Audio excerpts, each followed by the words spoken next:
Olá, seja bem-vindo ao canal Ciências em Casa, este canal que traz conhecimento em diversas áreas de diversas formas. E nós vamos iniciar hoje, certo? Com a série de videoaulas voltada para concurso público.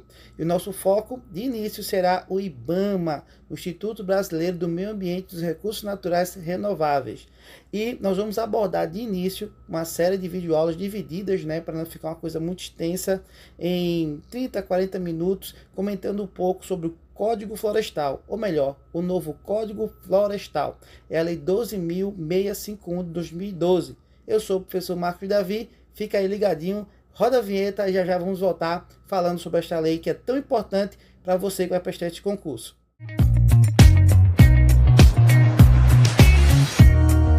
Muito bem, pessoal, vamos iniciar, nossa série de aulas voltadas para concursos públicos, como já falei antes, certo? Nós vamos focar no IBAMA, ok? Concurso muito bom, salário excelente, porém conteúdo que não falta, na verdade, e principalmente voltado para legislação ambiental. Vamos iniciar com a Lei 12.651 de 2012, também conhecida como Novo Código Florestal, ok? E de início, nós precisamos entender o seguinte: o novo Código Florestal é uma lei federal que determina a forma como a vegetação deve ser tratada no Brasil, especialmente dentro das áreas rurais privadas. Seu cumprimento é fundamental para garantir o equilíbrio do meio ambiente, a fertilidade do solo, o ar limpo, a água abundante e de qualidade, e um clima estável, inclusive para a produção agrícola, fomentando desse modo o desenvolvimento sustentável, alicerçado nos pilares social, econômico e ambiental. Ou seja, o Código Florestal ele tem essa visão do sustentável, do desenvolvimento sustentável. Não apenas fechar, por exemplo, devemos preservar a vegetação nativa e pronto, acabou tudo. Não. Ele visa, logicamente, essa preservação, este cuidado, essa atenção, porém, não esquece do desenvolvimento sustentável. E você sabe, logicamente, você concurseiro aí, que o desenvolvimento sustentável, ou sustentabilidade, ela tem 3 eixos, que é o social, o econômico e o ambiental. Então, eles têm que andar em harmonia, certo? Para que as gerações presentes e também as futuras possam, certo? Utilizar de recursos da natureza sem denegrir, sem que venha a faltar, certo? Então, a ideia do Código Florestal é justamente esse, certo? Garantir equilíbrio de meio ambiente, fertilidade do solo, o ar limpo, água abundante, de qualidade e um clima estável, inclusive para a produção agrícola, certo? Produção agrícola aqui nós temos a ver com a questão da economia. Se a economia não anda, o social também não anda. Tá? Então, é importante ter isso em mente, que o Código Florestal não veio para interromper o desenvolvimento da sociedade. Ao contrário, veio trazer harmonia, um equilíbrio para o desenvolvimento sustentável, ok? E aqui para vocês, de forma simples, há uma pequena linha do tempo, certo? Porque o novo Código Florestal, ele revogou, algumas leis, por exemplo, a 4.771 de 65, 7.154 de 89, a medida provisória 2166 de 67, aliás, 2166-67 de 2006, foram substituídos, revogados ou alterados, certo, pelo novo Código Florestal. Então, há uma linha de tempo, leis que foram moldadas para se enquadrar na realidade do Brasil, na realidade da sociedade, ok? E, logicamente, após ser criada esse código, novo Código Florestal, houve também algumas outras leis que vieram para somar, ok? Importante, dar uma lida. Vamos lá. Base constitucional do novo Código Florestal. Vê só. Eu vou trazer aqui para vocês alguns artigos importantes. Está lá na nossa Constituição, na nossa Carta Magna. E você, concurseiro, você que quer fazer a prova do IBAMA, precisa ter esses artigos em mente, tem que gravar bem eles, até não apenas para prova objetiva, mas para discursiva também, é importante. O artigo 23, certo? Ele vai falar o seguinte: é competência comum da União, dos Estados, do Distrito Federal e dos municípios. Lá no inciso 6 ele diz: proteger o meio ambiente e combater a poluição em qualquer de suas formas. O inciso 7 diz: preservar as florestas, a fauna e a flora. Veja aí. Também o artigo 24, ele diz: compete à União, aos Estados e ao Distrito Federal legislar concorrentemente sobre, inciso 6, florestas, caça, pesca, fauna, conservação da natureza, defesa do solo, dos recursos naturais, proteção do meio ambiente e controle da poluição, ok?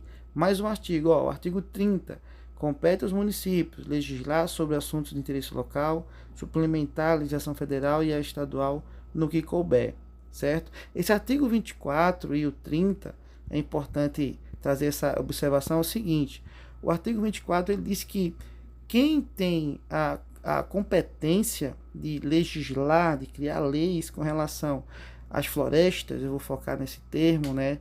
É justamente a União, os estados e o Distrito Federal. Observe que o município não entra aqui, tá? Certo? Lógico, de forma que não venha estar chocando um com o outro. Se a União traz ali uma lei voltada para o meio ambiente, para a floresta, logicamente o Estado vai observar essa lei e se adequar a ela, certo? Já os municípios, no artigo 30, diz que ele pode legislar sobre assuntos de interesse local. Vamos supor, tem uma lei que foi criada aqui pela União ou pelo Estado, enfim, e essa lei não se aplica àquele município, aliás, se aplica ao município, mas a realidade dele é bem diferente. Então ele pode legislar e adequar-se, adequar aquela situação para o seu município, né? Ok? Então, de forma simples e direta, todos podem trazer aí algo com relação à sua realidade, certo? Sempre observando, eu sempre cito isso aqui, ó, a questão da união, ok? Se o governo, se o federal criou uma lei e aquela lei ali é o norte para todos os outros, certo? E para nós encerrarmos aqui, artigo 225. Todos têm direito ao ambiente ecologicamente equilibrado, bem de uso comum do povo e essencial à sadia qualidade de vida, impondo-se ao poder público e à coletividade o dever de defendê-lo e preservá-lo para as presentes e futuras gerações. Aqui é interessante e importante. 225, pensa um artigo legal, certo? Para todas as áreas, né, desse concurso tão importante aí. Todos têm direito ao meio ambiente ecologicamente equilibrado, bem de uso comum do povo, ok? Então, é um dever da coletividade, de todos, preservar, cuidar, isso pensando na presente geração e também nas futuras gerações, ok? Beleza? Então, vamos continuar. Pessoal, aproveitando aqui, logicamente que eu não sou detentor de todo o conhecimento, então você que está assistindo minha videoaula, se há um ponto, algo que você possa acrescentar, por favor, vá no comentário e coloque lá, vê só aí, Davi, esse ponto, tem essa lei também, tem isso aqui, porque aí vocês vão estar ajudando um ao outro e se ajudando também, né? O importante, e também colaborando conosco, para que nós possamos aí melhorar cada vez mais, tá bom? Vamos iniciar realmente na Lei 12.651, 2012, o novo Código Florestal, ok? Nós estamos aqui justamente na lei agora. São 84 artigos, se não me falha a memória. A lei é extensa. E eu preciso ler? Precisa ler toda a lei, certo? É chato? Mas se você quiser ser aprovado, tem que ler muito, ok? Então vamos começar. Artigo 1º-A, diz o seguinte: esta lei estabelece normas gerais sobre a proteção da vegetação, áreas de preservação permanente e áreas de reserva legal, a exploração florestal, o suprimento de matérias-prima florestal, o controle da origem dos produtos florestais e o controle e prevenção dos incêndios florestais, e prevê instrumentos econômicos e financeiros para alcance de seus objetivos. Então, aqui nesse primeiro artigo, ele diz o seguinte: a lei, o novo Código Florestal, estabelece normas gerais, certo? Sobre o que? Proteção da vegetação, ok?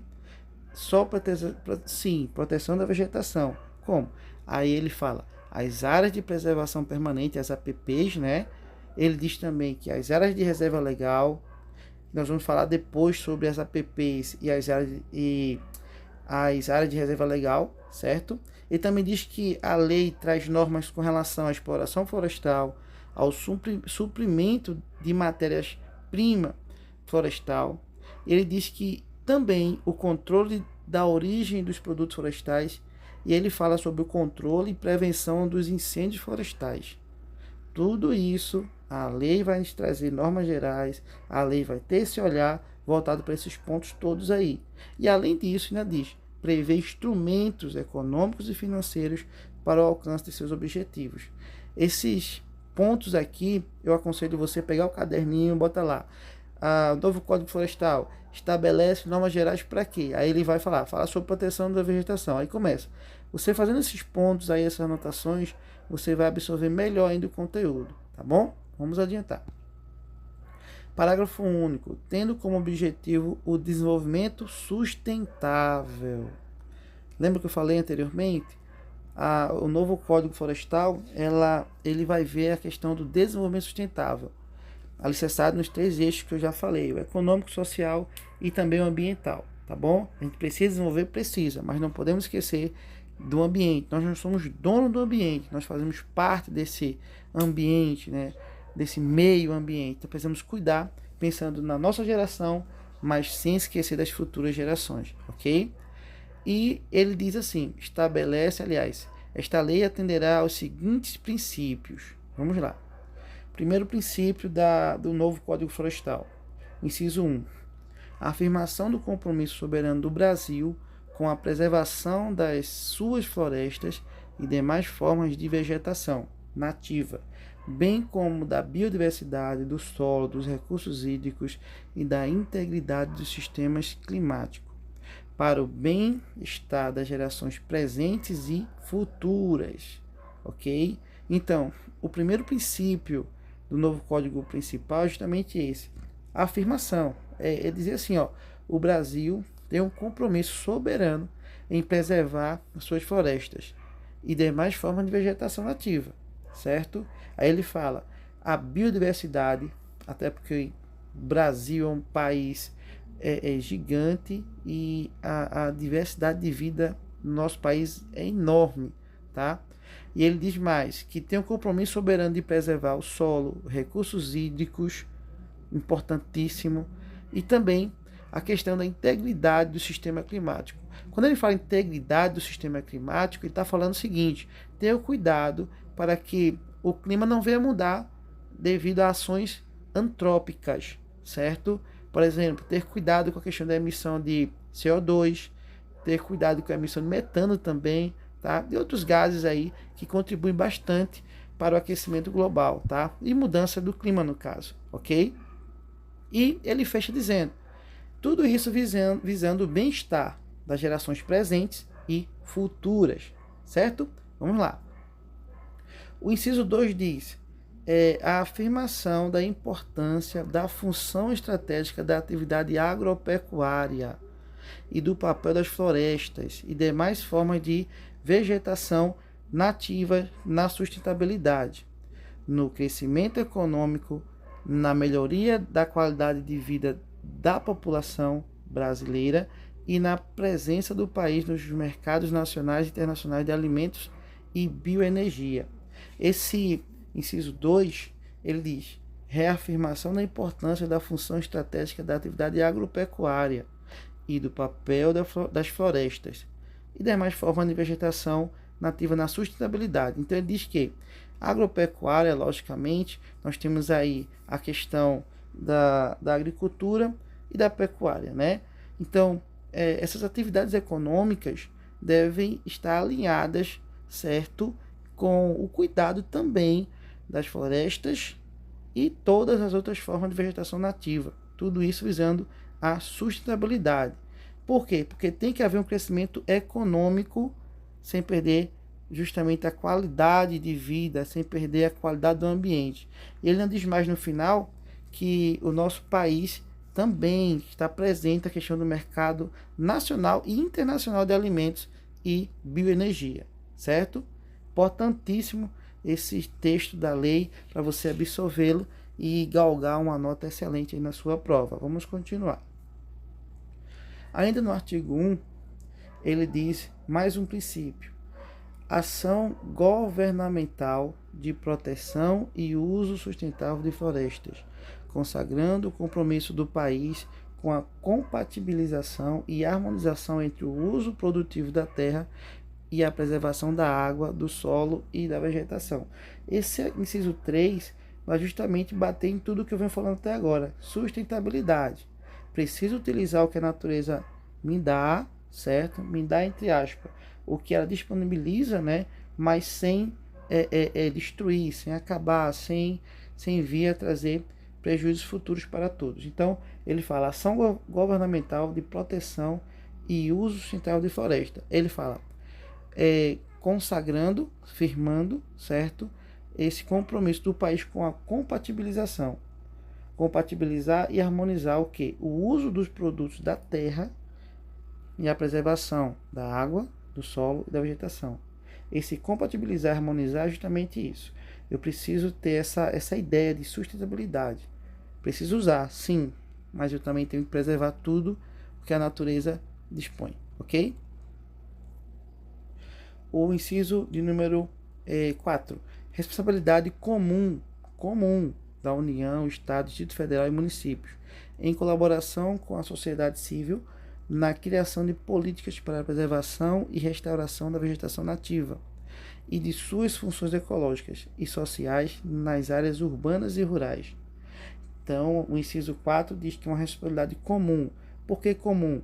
Porque todas as esferas aí, certo, precisam estar atentos. A União, os estados, o Distrito Federal e os municípios têm que colaborar, certo? Também com a sociedade civil, certo? Ou seja, a sociedade civil também faz parte dessa responsabilidade. Não é só a União, Estado, Distrito Federal e município, mas também a sociedade precisa colaborar, ok? Na criação de políticas de preservação e restauração. Preservar é cuidar do que já tem, ou melhor, do que ainda tem. E restaurar é justamente correr atrás do prejuízo, ok? Beleza? Então vamos lá. Fomento a pesquisa científica e tecnológica na busca da inovação para o uso sustentável do solo e da água da água, a recuperação e a preservação das florestas e demais formas de vegetação nativa. Ele diz o seguinte: incentivo, fomento é incentivo, incentivar a pesquisa científica e tecnológica na busca de inovação ou da inovação para o uso sustentável do solo. De forma simples, tem que se incentivar novas formas, novas metodologias, novas tecnologias para que esse uso sustentável ocorra, certo? Então, um dos princípios do Código Florestal é justamente esse, incentivar, pesquisa, corre atrás, tem uma tecnologia que vai ajudar, vamos lá, tudo isso para o uso sustentável, tudo isso para a melhora do solo, das florestas, da água, recuperação, preservação das florestas, tudo isso visando o melhor para o meio ambiente. E o inciso 6 diz o seguinte: criação e mobilização de incentivos econômicos para fomentar a preservação e recuperação da vegetação nativa e para promover o desenvolvimento de atividades produtivas sustentáveis. Justamente isso, né? Basicamente cai ali um pouco no inciso 5. Há a questão de incentivar, de criar. Vamos lá, está precisando questão financeira, nós vamos ajudar para que haja justamente esse incentivo na preservação, recuperação da vegetação nativa. Então, é dever, é responsabilidade da União, Estado, Distrito Federal, município, da sociedade civil, de todos, na questão da preservação, recuperação e promoção do desenvolvimento de atividades produtivas sustentáveis, ok? Continuando, pessoal, o artigo 2, nós encerramos aí a questão dos princípios, ok? Voltando aqui só para a gente, 6 princípios, né, que norteiam aí o Código Florestal. Importante você ler, reler decorar mesmo. Eu não gosto muito do termo decorar não, mas é concurso, então decore, ok? É difícil, eu sei que é. Se fosse fácil, todo mundo passava, mas você vai conseguir, tá? Então vamos lá. Foco. Continuando aqui, pessoal. Artigo 2. O segundo artigo do Código Florestal diz o seguinte: as florestas existentes no território nacional e as demais formas de vegetação nativa reconhecidas de utilidade às terras que revestem são bens de interesse comum a todos os habitantes do país, exercendo-se os direitos de propriedade com as limitações que a legislação em geral, e especialmente esta lei, estabelecem. Ok? Ó, as florestas têm território nacional e as demais formas de vegetação nativa reconhecidas de utilidade às terras que revestem são bens de interesse comum a quem? A todos os habitantes do país. Certo? Vê só esse parágrafo primeiro aqui. Na utilização e exploração da vegetação, as ações ou omissões contrárias às disposições desta lei são consideradas uso irregular da propriedade, aplicando-se o procedimento sumário previsto no inciso 2 do artigo 275 da Lei 5869 de 73, certo? Sem prejuízo da responsabilidade civil, ok? E diz mais, e das sanções administrativas, cíveis e penais. Eu vou ler aqui o parágrafo 2, que esse artigo 2 é muito importante. Eu quero focar nisso aqui. Esse artigo 2 é importantíssimo para a sua prova, tá? Parágrafo 2 aqui embaixo diz: as obrigações previstas nesta lei têm natureza real. Deixa eu tentar colocar aqui o natureza real.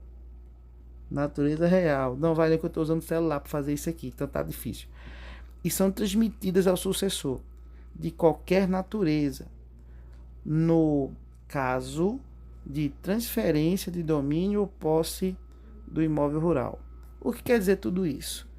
É o seguinte, pessoal, vamos supor que você tem aí uma propriedade rural de, sei lá, 300 mil hectares, de forma, estou dando um exemplo bem absurdo, 300 mil hectares, vê só que coisa absurda.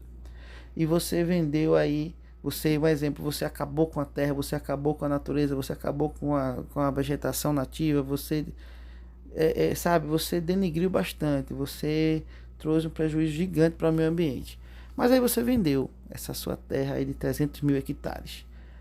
A pessoa que comprou sua terra não foi ele que denegriu o ambiente, não foi ele que acabou com a floresta, não foi ele. Mas a responsabilidade cai sobre ele. É o que essa lei está dizendo. O parágrafo 2 diz: as obrigações previstas nessa lei têm natureza real. Esse natureza real aqui está justamente dizendo isso. Ó, foi você? Não foi não, você comprou, então você tem que ir lá e procurar resolver, você tem que dar um jeito. Agora a terra é sua, eu comprei, é sua responsabilidade agora recuperar. Ah, mas não tem jeito de o antigo dono ser responsabilizado? Tem, lógico que tem. Você vai procurar aí a justiça, vou usar esse termo, certo?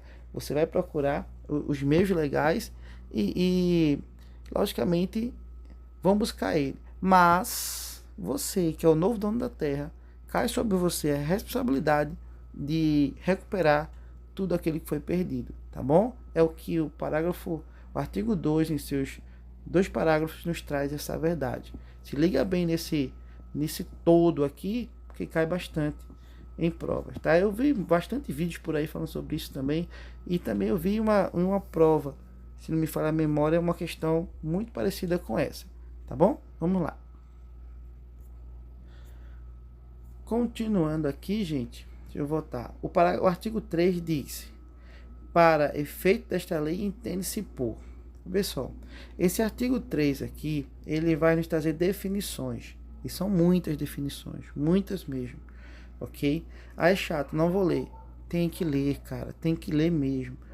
Não tem pra onde correr, não. Você pode assistir 1001 videoaulas, o professor pode falar como for. Se você tem que pegar... como um professor que eu assisti, gosto muito dele, ainda acompanho bastante, diz assim, tem que sentar o bumbum na cadeira mesmo e ler, sabe, ir até a madrugada, se quiser aprovação, tá bom? Então tem que ler todos os incisos e também as alíneas que aparecem aí nesse artigo 3. Inciso 1. A Amazônia Legal. Os estados do Acre, Pará, Amazonas, Roraima, Rondônia, Amapá e Mato Grosso e as regiões situadas ao norte dos estados de Tocantins e Goiás e ao oeste do estado do Maranhão, certo? Compõem o quê? A Amazônia Legal. Esse primeiro inciso está dizendo a você o que é a Amazônia Legal. O que é a Amazônia Legal? São os estados do Acre, Pará, Amazonas, Roraima, Rondônia, Amapá e Mato Grosso. Regiões situadas aí ao norte do estado de Tocantins e Goiás e ao oeste do estado do Maranhão. É praticamente toda a região norte, certo? E um pouquinho ali de alguns outros estados, como Maranhão, por exemplo. Então, essa é a definição da Amazônia Legal, ok? O que é que eu devo fazer? Decore. Se você não conhecia, decore, tá bom? O inciso 2. A Área de Preservação Permanente, APP. Cara, isso aqui é muito importante.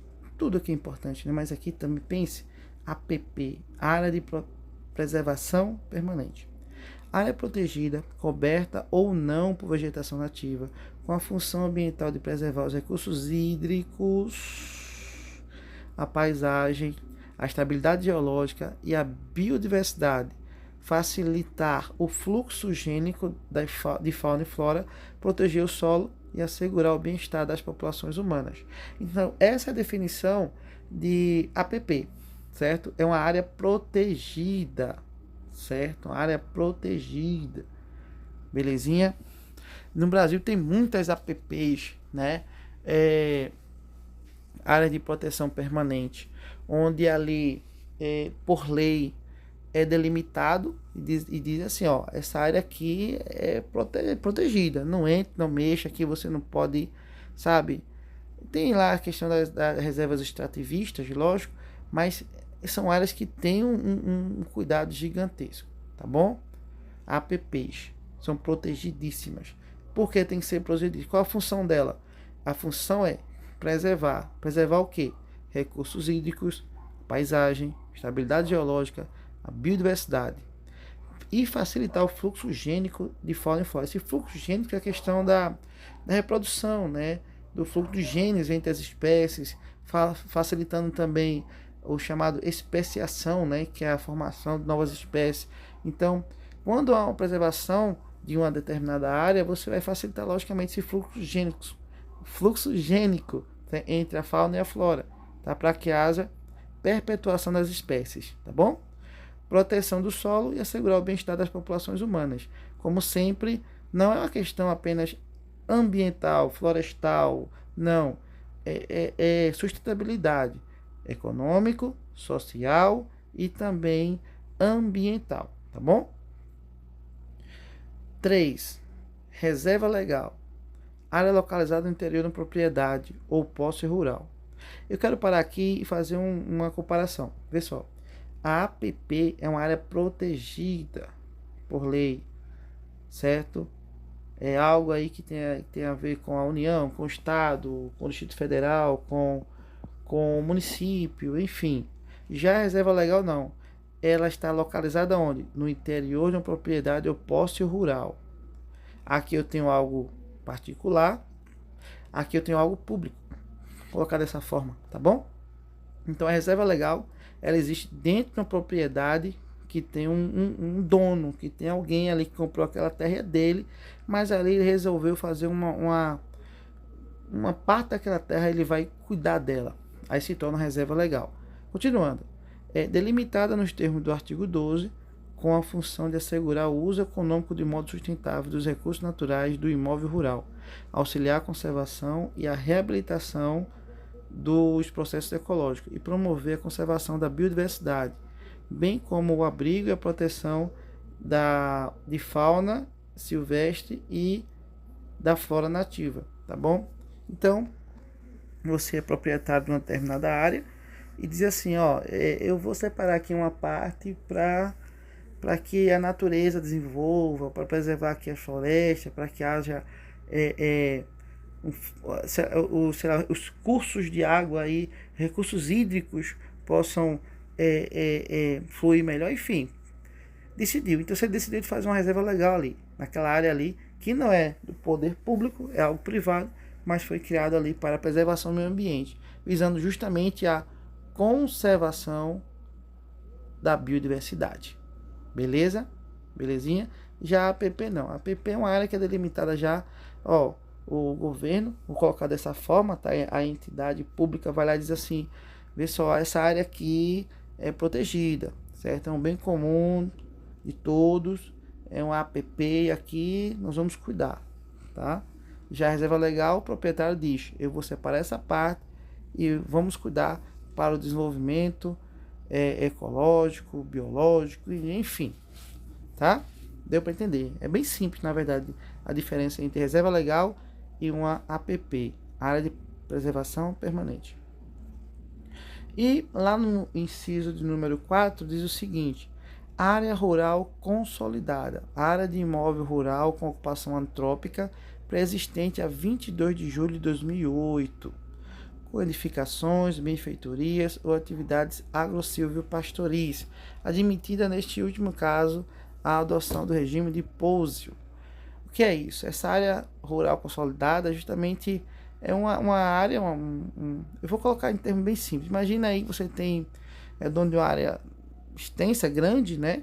E lá essa área tá na tua família já há, sei lá, 20 gerações. 20 é muito. Há 5 gerações está ali, aquela área. Então ali você tem casas, ali você tem edificações, logicamente a ocupação antrópica, né, de pessoas, de seres humanos, e tudo isso se foi, logicamente, pré-existente a 22 de julho de 2008, é uma área rural consolidada, ok? Ali você tem atividades. Que atividades? Você tem ali agricultura, você tem ali criação de animais, você tem ali a questão das florestas, das árvores, você também ali utiliza de alguma forma ou está lá sendo preservada, ok? E ainda fala que lá no finalzinho, a adoção do regime do Pousio. O que é isso? O regime de Pousio é justamente quando você tem a sua terra e você parte dela você deixa lá, você é agricultor, você deixa ela quietinha lá para que o solo venha a se restaurar, certo? Geralmente são 5 anos esse regime de pouso. 5 anos a terrinha lá quietinha, paradinha, você não planta mais nada, para que o solo recupere todos os nutrientes necessários para uma nova cultura, ok? Eu não vou dizer que é rotação de cultura, porque rotação de cultura é justamente que você planta variações de culturas, logicamente. Mas o pousio é você deixar a terra lá sem plantar nada, deixar lá quietinho, a natureza vai renovando os nutrientes do solo. Aí depois de 5 anos mais ou menos você vai e começa a plantar novamente. Então essa área aí, com todos esses detalhes que eu citei, está no texto da lei, é conhecido como área rural consolidada, ok? Beleza?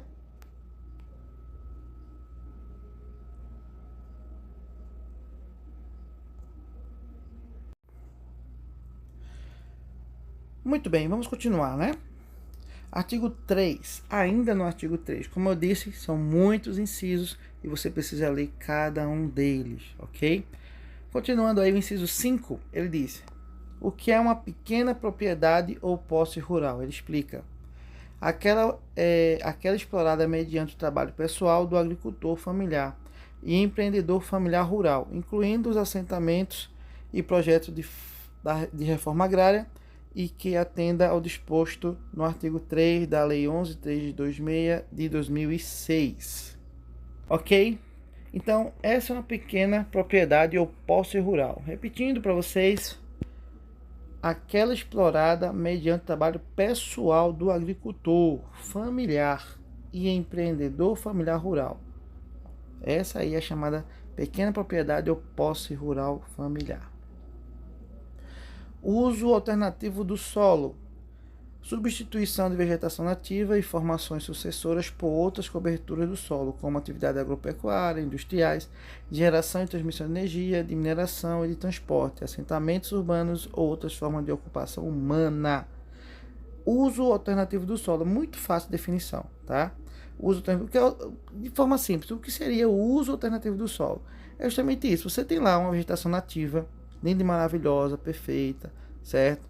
Você tem até, pode ser até formações sucessoras. O que são formações sucessoras? Imagina uma área de vegetação nativa que houve um incêndio natural. O que acontece, né? Às vezes acontece sim, em determinadas regiões, determinadas épocas do ano, existem os incêndios naturais. Então, a vegetação foi, logicamente, denegrida. Então, vai vir uma nova vegetação ali surgindo, uma formação sucessora de vegetação. Então, essa área aí de vegetação nativa ou de formação sucessora foi substituída. Por quê? Por coberturas de atividades antrópicas, seja ela agropecuárias, industriais, geração e transmissão de energia, de mineração, de transporte, assentamento urbanos ou outra forma de ocupação humana. Então, tudo isso aí que haja ação humana substituindo essa cobertura do solo, essa vegetação, seja ela nativa ou uma formação sucessora, é chamado de uso alternativo do solo, ok? Manejo sustentável. A administração da vegetação natural para a obtenção de benefícios econômicos, deixa eu voltar aqui, sociais e ambientais, respeitando seus mecanismos de sustentação do ecossistema, sustentação do ecossistema objeto do manejo e considerando-se cumulativa ou alternativamente a utilização de múltiplas espécies madeireiras ou não, de múltiplos produtos e subprodutos da flora, bem como a utilização de outros bens e serviços. Então, o que é um manejo sustentável? É a administração da vegetação natural. Para fazer o quê? Para obter benefícios econômicos, sociais e ambientais, respeitando-se os mecanismos de sustentação do ecossistema, objeto do manejo, certo? E considerando-se cumulativamente ou alternativamente a utilização de muitas espécies madeireiras ou não, certo? De forma simples e direta, justamente eu utilizar os recursos da natureza ou aquela vegetação natural ali e a partir dela eu ter justamente benefícios econômicos, seja na exploração de algum produto da própria floresta ou até mesmo, por exemplo, passeio ecológico, por exemplo, turismo ecológico, né? Turismo ecológico. Isso aí seria um manejo sustentável. Eu vou estar cuidando ali daquela área, daquela região, para que ela não venha a ser degradada. E daquela região que está sendo preservada, certo? A vegetação natural está lá, tudo bonitinho. Eu estou tendo algum tipo de benefício econômico, ok? Isso é manejo sustentável. Bom, pessoal, vê só. Aqui eu tenho ainda, né, o artigo 3, ok? Essa tabelazinha aqui, ela foi feita para tentar facilitar a sua compreensão. Artigo 3, o inciso número 8 e as alíneas, certo? Desse inciso, ou seja, o artigo 3, no inciso 8, tem 1, 2, 3, 4, 5 alíneas, que é A, B, C, D e E, ou E, aqui no Nordeste. Então, vamos lá. A linha A diz o seguinte: as atividades, aliás, utilidade pública. O que é utilidade pública? Lembre-se que o artigo 3 nos traz definições. Então, o que seria utilidade pública? Aí a linha A diz: as atividades de segurança nacional e proteção sanitária. Essas atividades são utilidade pública. As atividades de segurança nacional e proteção sanitária, ok? Proteção nacional, segurança da nossa nação, nosso povo, da nossa biodiversidade, enfim. A questão sanitária, né? O cuidado, por exemplo, a Anvisa, o cuidado da questão da saúde do nosso país. Tudo isso é considerado utilidade pública. A linha B, as obras de infraestrutura destinadas a concessões e aos serviços públicos de transporte, sistema viário, inclusive aquele necessário ao parcelamento do solo urbano, aprovado pelos municípios, saneamento, energia, telecomunicações, radiodifusão, bem como mineração, exceto, neste último caso, a estação de areia, argila, saibro e cascalho, certo? Tudo isso aqui é utilidade pública. É interessante, a critério de prova, a Sebrasp, eu gosto da Sebrasp, entre aspas. Gosto quando eu sou aprovado. Fui aprovado 2 vezes, né? O último foi agora no estado de Pernambuco, ok? Mas ela não é fácil, vamos ser sinceros, né? Então, uma dica importante, ele fala assim, ó, bem como mineração. A mineração é utilidade pública, sim, é. Mas ele fala, exceto neste último caso, no caso mineração, a estação de areia, argila, saibro e cascalho. Então, se a Sebrasp colocar lá, dentre, um exemplo, né? Dentre os itens, julgue o item abaixo. Aí ele fala, as obras de infraestrutura destinadas à concessão de serviço público, sistema viário, blá blá blá. E ele diz assim, bem como a mineração, na questão da estação da areia, argila, saibro e cascalho, constitui utilidade pública. Está errado, porque diz que exceto, certo? Quando se refere à mineração, exceto, menos, não, a estação de areia, argila, saibro e cascalho. Se ligue nos detalhes, beleza? Então vamos continuar. O que seria mais utilidade pública? Utilidade pública também é atividades e obras de defesa civil, ok? Também é utilidade pública. Atividades que comprovadamente proporcionam melhorias na proteção das funções ambientais referidas no inciso 2 deste artigo, também são utilidades públicas. Outras atividades similares devidamente caracterizadas e motivadas em procedimento administrativo próprio, quando inexistente alternativa técnica e locacional ao empreendimento proposto, definido em atos do chefe do Poder Executivo Federal. Estou lendo rápido assim para ganharmos tempo, senão fica muito longo o vídeo. Mas a linha E, ela diz o seguinte, que outras atividades similares ao que já foi citado são consideradas utilidade pública, logicamente, definidas em atos do chefe do Poder Executivo Federal. E quem é o chefe do Poder Executivo Federal? Presidente da República. Muito bem, ok? Leia e releia para absorver bem o conteúdo. Continuando. Ainda o artigo 3, agora o inciso 9, com mais algumas alíneas, tá? O que é interesse social? De acordo com o artigo 3, o inciso 9 e a linha A, são alguns exemplos aqui, né, de interesse social. Nós temos o primeiro, as atividades imprescindíveis à proteção da integridade da vegetação nativa, tais como preservação, combate e controle do fogo, controle da erosão, erradicação de invasores e proteção de plantios com espécies nativas. Então, isso é interesse social? Lógico que é, certo? A proteção da integridade da vegetação nativa é interesse social. Lembre-se que sustentabilidade ela é baseada em 3 eixos: econômico, social e ambiental. Então, logicamente, que a preservação, cuidado, combate, controle ao fogo, controle de erosão, erradicação de invasores, tudo isso é de interesse social. É interesse social. A linha B, a exploração agroflorestal sustentável, praticada na pequena propriedade ou posse rural familiar ou por povos e comunidades tradicionais, desde que não descaracterize a cobertura vegetal existente e não prejudique a função ambiental da área. Também é interesse social. A exploração agroflorestal sustentável, certo? É de interesse social. Olha aqui, se liga nisso aqui, ó.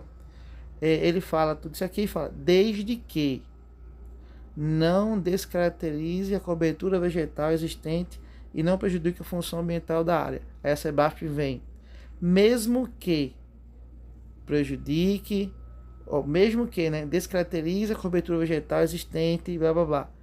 Tenham cuidado, como eu já disse aqui várias vezes, tem que ler e reler mesmo, porque a Sebrasp pode pegar o texto da lei e jogar lá e mudar uma palavra. Para você ter uma ideia, eu fiz uma prova certa vez, acho que foi da PRF, foi.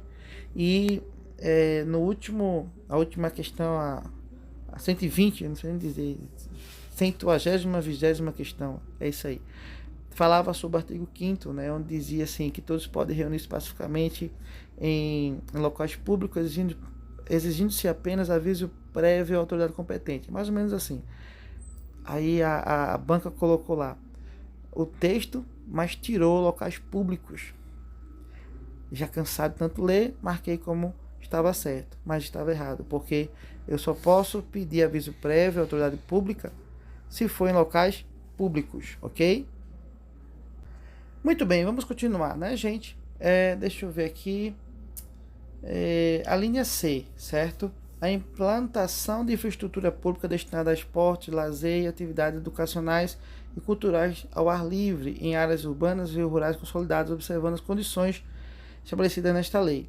Então, essa implantação de infraestrutura pública destinada a esporte, lazer e assim vai, é de interesse social também. A linha B, a regularização fundiária de assentamentos humanos, certo? Ocupados predominantemente por população de baixa renda em áreas urbanas consolidadas, observadas as condições estabelecidas na lei. Enfim, então, essa regularização fundiária, certo, desses assentamentos humanos, também é de interesse social, logicamente. Agora, tudo observado o que? A lei, tá bom?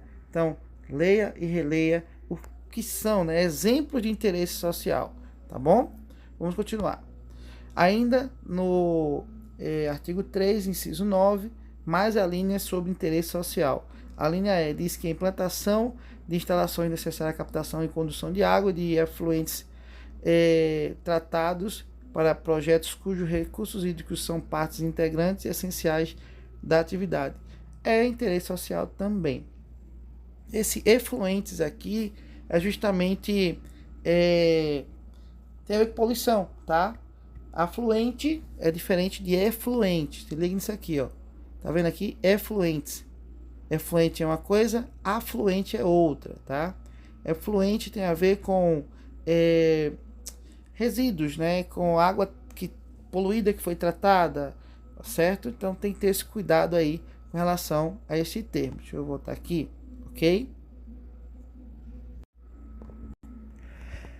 Muito bem, então acredito que foi entendido, né? Afluente é uma coisa, efluente é outra, tá? Efluente, como eu já falei, são águas que não são tão boas. Por exemplo, a indústria utilizou água para água que a água foi eliminada, então essa água é chamada de efluente. Água da pia da cozinha ou alguma coisa assim é efluente. A água tá, por exemplo, a estação, a ETA, ou ETA, como chamam, né? ETA, Estação de Tratamento de Água.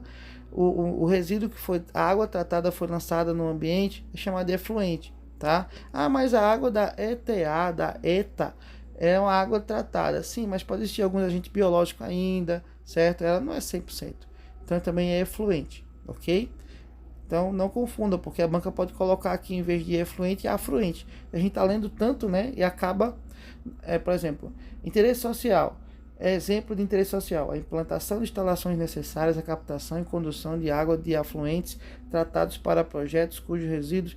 Aí você está tão cansado que você diz, poxa, tá certo, cara, que texto bonitinho, mas uma letra pode quebrar a gente aí, ó. Tenha cuidado, tá bom? A linha F, as atividades de pesquisa e extração de areia, argila, saiba e cascalho outorgadas pela autoridade competente.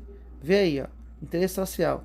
As atividades de pesquisa, extração de quê? De areia, argila, saibro e cascalho. Tá vendo lá que não faz parte da mineração? Tá vendo onde ela é interesse social, ok? A extração de areia, argila, saibro e cascalho, certo? Isso é atividade de pesquisa, belezinha? As atividades de pesquisa e extração de areia, argila, saibro e cascalho. Ortogados, logicamente, pela autoridade competente. A linha G, outras atividades similares, devidamente caracterizadas e motivadas em procedimento administrativo próprio. É o que ele fala, né? Outras atividades similares que já foram citados, definidas, logicamente, por ato do chefe do Poder Executivo Federal, também são interesse social. Outras atividades similares, devidamente caracterizadas e motivadas em procedimento administrativo próprio. Certo?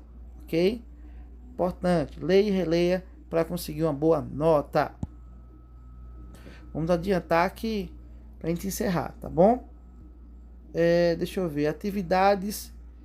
Aliás, vamos fazer o seguinte. Eu vou deixar esse material aqui, essas atividades eventuais ou de baixo impacto ambiental para o próximo vídeo, porque já está muito grande aqui, tem quase 1 hora eu falando, ok? Então, essas atividades eventuais ou de baixo impacto ambiental ficará para o próximo vídeo, ok? Valeu, pessoal. Deixe seu comentário aí, por favor, me ajude, e é isso aí, compartilhe e vamos continuar aí aprendendo mais para muito em breve você estar trabalhando aqui, ó, no Instituto Brasileiro do Meio Ambiente, dos Recursos Naturais Renováveis, o IBAMA, que inclusive ele é vinculado ao Ministério do Meio Ambiente e do Clima.